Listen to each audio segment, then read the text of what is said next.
খোৱাদা ল'ৰা ছোৱালীকেইটা এনেকুৱা হ'ল গ'ল ল'ৰা ছোৱালী একো খোৱাদা ল'ৰা এটা দিন আছে আকৌ ময়ো দিন আছে আকৌ মোৰ এনেকুৱা হ'ল বুলি মই ভবাই নাছিল হে ভগৱান মই ভাতকেইটা বনাবলৈ কৰিলোঁ ক'ৰবাৰ লৈ আহোঁ খুজি আনো কিনি আনো মোৰ ল'ৰাকেইটা খাব এতিয়া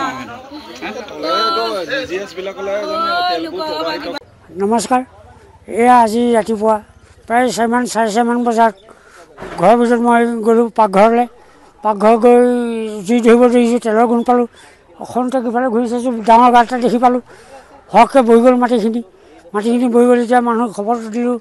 আপোনালোকক যেনেকৈ আপোনালোকৰ খবৰ পাইছে তেনেকৈ বহুতেই খবৰ পাইছে, এয়া প্ৰত্যক্ষ কৰিছে। তেলকৈ প্ৰবাহ হৈ আছে। এতিয়ালৈকে আমাৰ ভয়ত আতংক, যদি জুই জ্বলে তেতিয়া অঞ্চলটোকে সাৱটি ল'ব ইত্যাদি এনেকুৱা কথা চিন্তা কৰি আছোঁ। তেতিয়া আপোনালোকে আহি পাইছে, ইয়াতে কি নিবাৰণ কৰে এতিয়া সময়ে ইয়াক প্ৰত্যক্ষ কৰিব। বিষয়ববীয়া এই ফায়াৰ মানুহ আহিছে, জুই লাগিব বুলি আমি খবৰ দিয়াত তেওঁলোকে আহিছে আৰু তেনেকৈ বিষয়ববীয়া আহি পাইছেহি, জাষ্ট আহি পাইছেহি।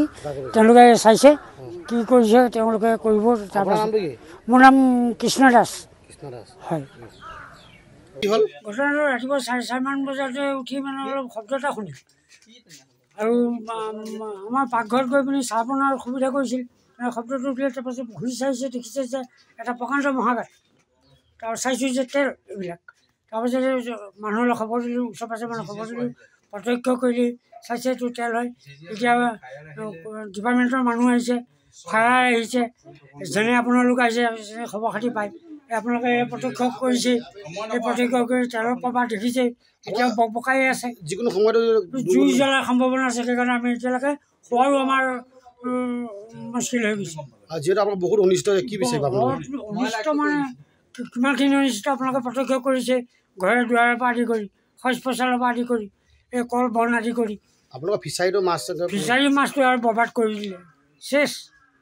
ইমান তেলৰ মাজত এই 4-5 বছৰীয়া মাছ জীয়াই থৈছিলোঁ, তাক প্ৰতিপাল কৰিবলৈ মানে এই তেলৰ পৰা মানে কৰিবলৈ উপায় নাইকিয়া হৈছে। মাছ জীয়াবই নোৱাৰে, মাছ মৰে আৰু যি এটা বাচি থাকিব খাব নোৱাৰি, তেল গোন্ধাই। যিহেতু ONGC ৰিগৰ এটা পাইপ ফুটি হৈছে, ONGCক আমি কৃতপক্ষক জনোৱা গৈছে, কিন্তু এনেই মৌখিক হিচাপে সঁহাৰি জনাই গুচি যায়। কোনো ব্যৱস্থা গ্ৰহণ কৰা নাই। তেওঁলোকে এঘৰ মানুহ ইমান বিপদত পৰি আছে, ইয়াক কিন্তু তেওঁলোকে অনুভৱ কৰিব